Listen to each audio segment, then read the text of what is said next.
Dear Srimati and Sri Muthu Venkatachalam, Vasavi Charitable Trust wishes you a very happy marriage anniversary day.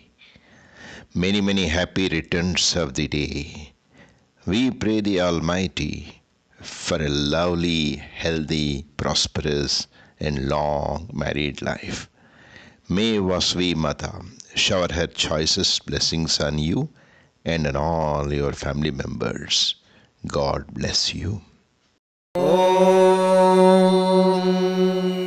शतमानं भवति शतायुः पुरुषः शतेन्द्रिय आयुष्येवेन्द्रिये प्रतितिष्ठति